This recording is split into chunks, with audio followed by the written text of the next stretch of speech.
Nakatikim na ba kayo, Mesami, ng inihaw na balot? Wow! Sorry naman daw kung hindi pa kayo nakatikim.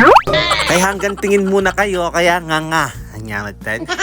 Bali, last kain ko nga ng balot is 2021 pa. Tapos 2022 is nag-trending itong inihaw na balot. Wow! Kaya heto, itatry namin. Mibawi ko. Diyos mio, hanggang lawe na kayo mo.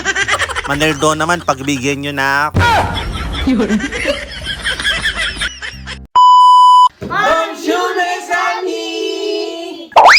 Matagal-tagal ko na nga gustong tikman ito, Mesami, dahil napapanood ko to sa TV at sa Facebook na napakasarap daw tong balot na to dahil nagkakaubusan daw ng balot sa Pilipinas dahil sa trending na grilled na balot.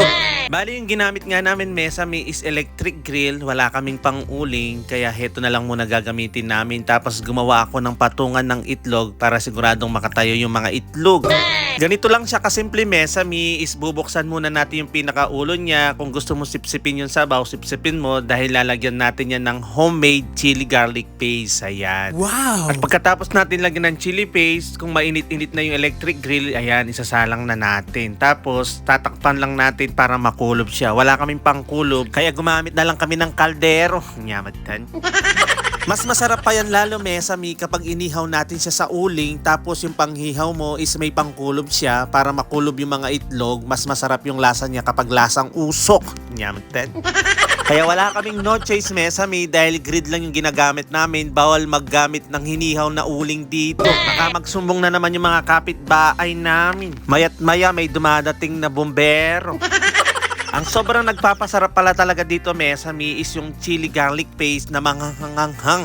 Tapos maghahalo siya sa may sabaw ng balot. Tapos kapag tinikman mo, yummy! Kaya ganito pala yung itsura niya habang naluluto siya. Tingnan nyo. Mga yaya ko, wawalawin nyo man.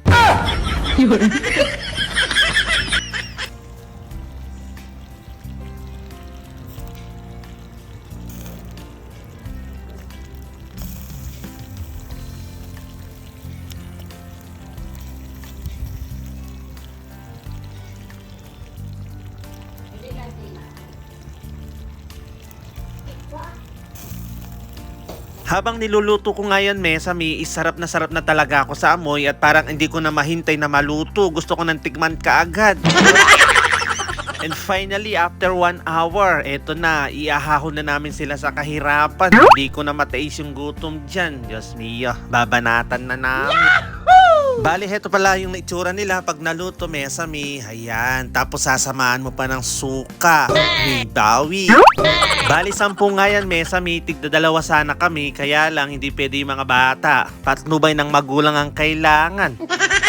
Kaya pawang mga professional lang ang gumagawa nito. I-upload ko na lang ng separate yung video namin nung binanatan namin ni Mona tong mga 10 itlog na to. Nyamatan.